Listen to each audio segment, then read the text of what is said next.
Hello friends, welcome to neutral life Tamil. நம் தமிழ்நாட்டில் பாரம்பரியமாக உள்ள அனைத்துமே சிறப்பு வாய்ந்தது தான். விளையாட்டு, உணவு, உடை, நடனம், நெல் வகைகள் என அனைத்துமே பாரம்பரியமாக பாதுகாக்கப்பட்டு நம் முன்னோர்கள் நமக்காக விட்டுட்டு போயிருக்காங்க. அப்படி விட்டு சென்ற பாரம்பரிய முறைகள் இப்போ பாதி அழிஞ்சு போயிருச்சு. சொல்ல போனா நாம தான் அதை அழிச்சிட்டோம். அதுல முக்கியமான ஒண்ணுதான் பாரம்பரிய உணவுகள். மனிதன் ஆரோக்கியமா வாழ சத்தான உணவு மிகவும் அவசியம். ஆனா நம்ம தான் காலப்போக்கில் நாகரிகம் என்ற பெயர்ல உடம்புக்கு ஒத்து வராத ஆகாத துரித உணவுகளின் பக்கம் போக ஆரம்பிச்சு அடுத்த தலைமுறையினரையும் அந்த சுவைக்கு அடிமையாக்கிட்டு இருக்கோம். அந்த பலனையும் நம்ம அனுபவிச்சுட்டு தான் இருக்கோம். இளம் வயது பருவத்தை கடக்கும் முன்னையே உடல் பருமன், சர்க்கரை நோய், இரத்த அழுத்தம், இருதய நோய், புற்றுநோய் என நோய்களை நாமளே வலுக்கட்டாயமாக தேடி இழுத்துக்கிட்டோம். இப்ப நம்ம வாழ்ந்துட்டு இருக்க வாழ்க்கை முறையில பல வகையான ஆரோக்கியமிக்க பாரம்பரியமான உணவுகளை மறந்தே போயிட்டோம். அப்படி நம்ம மறந்து போன பாரம்பரியமான உணவுகளை பற்றியும் அதன் மருத்துவ குணங்களை பற்றியும் தான் நம்ம இன்னைக்கு வீடியோல பார்க்க போறோம். சோ வீடியோவை ஸ்கிப் பண்ணாம முழுமையா பாருங்க. வாங்க வீடியோக்குள்ள போலாம்.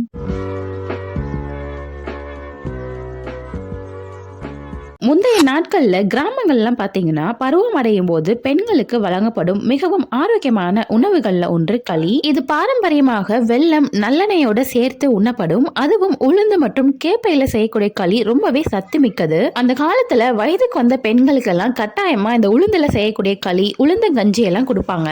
அதிக புரதம் மற்றும் நார்ச்சத்து நிறைந்த இந்த உணவை எல்லா வயதினரும் காலை உணவா சாப்பிட்டு வந்தீங்கன்னா இது எளிதில் ஜீரணிக்கக்கூடிய சக்தி இருப்பதனால செரிமானத்தை மேம்படுத்தி உடல்ல உள்ள கெட்ட கொழுப்பையும் குறைக்க உதவும். மேலும் இந்த களியை கர்ப்ப காலம் மற்றும் பருவமடைந்த பெண்களுக்கு அவங்க எலும்புகள் மற்றும் தசைகளை பலப்படுத்துறதுக்காக கொடுப்பாங்க. ஆனா தற்போதைய உள்ள சூழல்ல இந்த பாரம்பரியமான உணவு எல்லாராலும் மறக்கடிக்கப்பட்டுச்சுன்னே சொல்லணும். அந்த காலத்துல எல்லாம் தோசைங்கிற உணவே கிடையாது. சிறுதானியத்துல தான் அடை, ரொட்டி எல்லாம் செஞ்சு சாப்பிடுவாங்க. இது ஒரு சுவையான பாரம்பரிய தென்னிந்திய உணவாகும். ஆனா இது தற்போதைய தலைமுறை மக்களால முற்றிலுமா மறக்கடிக்கப்பட்ட ஒன்று. பலரும் இதை சுவைத்து கூட இருக்க மாட்டாங்க. ஆனா அதிக ஊட்டச்சத்துக்கள் நிறைந்த உணவு இது. பழங்காலத்துல தென்னிந்தியர்களுடைய பிரதான காலை உணவா இதுதான் பெரும்பாலுமா சாப்பிட்டாங்க. இது மட்டும் இல்ல, இன்னும் பல வகையான சிறுதானிய உணவுகளை கூட நம் முன்னோர்கள் நம்மளுக்கு கத்து தந்துட்டு போயிருக்காங்க. திணை பாயாசம், ராகி லட்டு, கம்பு இனிப்பு உருண்டை, தேனோடு கலந்த திணை உருண்டை, குதிரைவாளி கொழுக்கட்டை, கேப்பை புட்டுன்னு சொல்லிக்கிட்டே போலாம். ஆனா நம் முன்னோர்கள் காட்டி தந்த இவ்வளவு பாரம்பரியமிக்க உணவுகளை இப்ப பலரும் யாரும் விரும்பி சாப்பிடுவதே கிடையாது.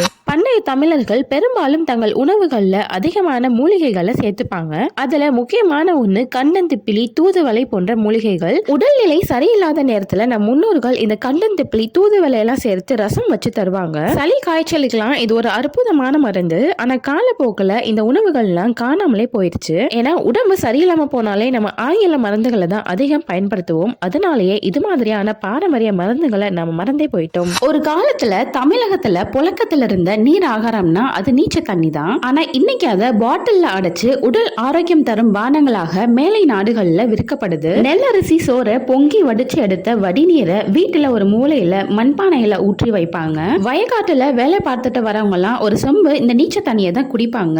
அது உடனடியா உடல்ல உள்ள களைப்பை போக்கி உடல் சூட்டை தணிக்கும். அதிக வெப்பத்தினால ஏற்படுற நீர்க்கடுப்பு பிரச்சனையை போக்கும். இன்னும் சொல்ல போனா இந்த நீர் ஆகாரத்தை மட்டுமே குடித்து நீண்ட காலம் உயிர் வாழ்ந்தவங்க எல்லாம் இருக்காங்க. அவ்வளவு நோய் எதிர்ப்பு சக்தியை இது தரும். இன்னும் சொல்லணும்னா வீட்டுக்கு வரும் விருந்தாளிகளுக்கு கூட காஃபி டீக்கு பதிலா இந்த நீச்ச தண்ணியை தான் கொடுப்பாங்க.